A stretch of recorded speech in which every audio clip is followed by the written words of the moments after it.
Uh, Denmark are not an exciting team to watch, but they are momentum killers, and they did a quite proficient job of disrupting any type of rhythm that Croatia was building, particularly in the first 45 minutes of this game.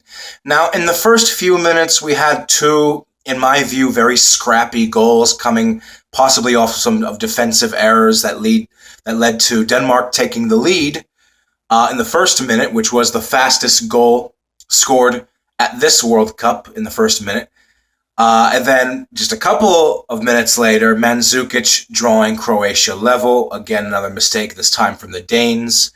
And then, really, for the rest of this match, to be quite honest, unless you're Danish or you're Croatian, I considered it a somewhat dull affair because of the fact that Denmark were able to switch Croatia off of their game. And for large stretches of this match, particularly in the second half and in extra time, Croatia looked like they didn't have any answer for Denmark because Denmark was just closing them off on every area of the pitch. And indeed, actually, Denmark themselves had a couple of decent opportunities to take the lead late on in the second half and in stoppage time, extra time as well.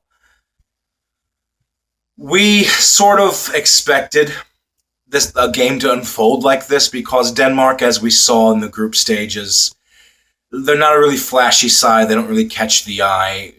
Their games against Australia and Denmark, but they're a team that stick to a strategy that usually encompasses shutting down the opposition's tempo and momentum. Like I said, Denmark are pretty good momentum killers. And then they entirely switched the narrative of this match to suit their own needs because of the fact that Croatia could not find really their groove as the match went on. But for Croatia, in extra time, Rebic, you have to score, man. Ante Rebic really had an opportunity on the breakaway for Croatia in the dying minutes of stoppage time to slot one in past Kasper Schmeichel. Yes, Kasper Schmeichel is a world-class goalkeeper, but I thought Rebic hesitated too much. He showed a little bit of a lack of confidence, and you could see when he had a good 5 or 10 feet distance between himself and Schmeichel when he was through on goal one-on-one with the keeper. There was doubt in his body language, and he just waited too long. It looked like he was waiting for the foul to come, and indeed it did come because the referee awarded a penalty. But or at least it looked like he was trying to go around Kasper Schmeichel. But you have to score that, dude. You can't hesitate like that when you're in front of the keeper one-on-one because 9 times out of 10 you will screw it up. If you ever have that moment where a flash of doubt, you're not going to score. And if it's the case that he was playing for the foul, it worked, but he still should have slotted that home. And it almost cost Croatia in the end because Luka Modric from the spot kick, he had his penalty saved by Kasper Schmeichel. And that was really the chance for Croatia to win the game, most likely. And then when it went to, after the 120 minutes were concluded and it went to penalties, you really asked yourself, you really, wondered, how does this affect Croatia psychologically? They just had the opportunity to win the game. Now it's going to a penalty shootout. Does this discourage the players because penalties are just as much a mind game and a test of nerves as it is skill? It's essentially, in many ways, a lottery, if you think about it. And then there was the question of whether or not Luka Modric himself would step up again to take another penalty, or would he have been too shaken to do so? So much credit to Modric because he could have passed on the responsibility just to another teammate of his and said, no, I can't do it. I don't think I can.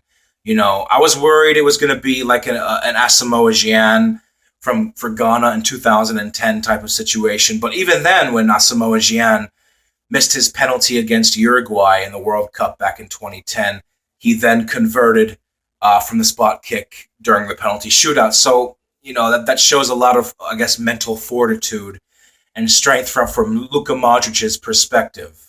And what a shit show. What a circus of a penalty shootout. Both teams missing their first penalties. Christian Eriksen. I knew Eriksen was going to miss as soon as he stepped up, I said to myself, Eriksen's going to miss this penalty. Yeah, I know. This is the last time you'll hear me shitting on Christian Eriksen. I'm not a fan of the guy. I think he's overrated. I think he's much more of a club player than he is internationally, at least on a consistent basis. And he was silent in this game. I thought the best players for Denmark today were Jorgensen and Pione Sisto, because he provided Denmark that speed that they really needed in the dying embers of this match. I thought Christian Eriksen was going to miss, and he missed. And Croatia were given another opportunity to take advantage in the penalty shootout. They missed their first penalty. I believe both teams actually missed their first penalty and their fourth penalty, respectively.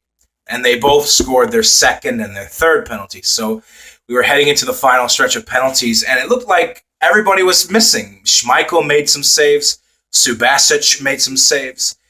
And then in the end, it was Rakitic that saw them through, because Denmark had missed a second consecutive penalty through Nikolaj Jorgensen after Schöne had just missed his penalty.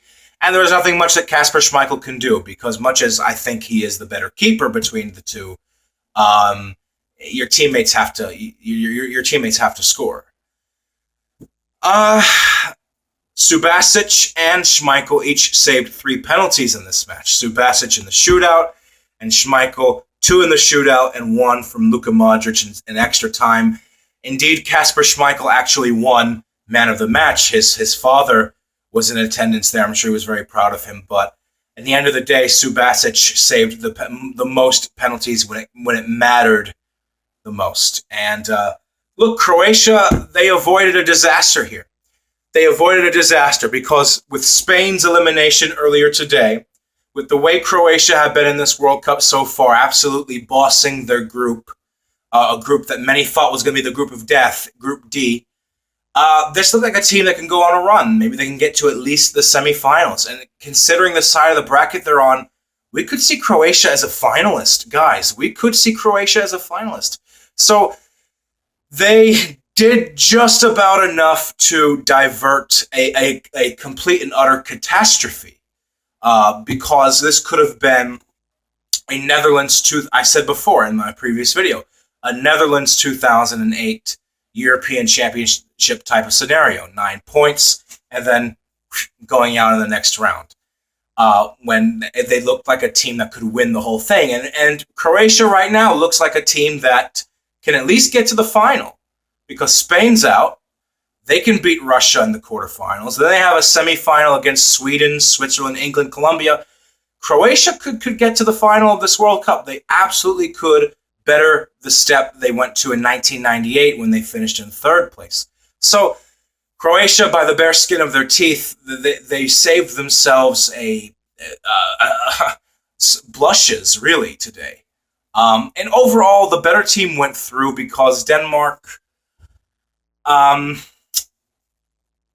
understand they had a strategy that they stuck with, but I don't think it would have been a very invigorating quarterfinal between Russia and Denmark had Denmark gone through.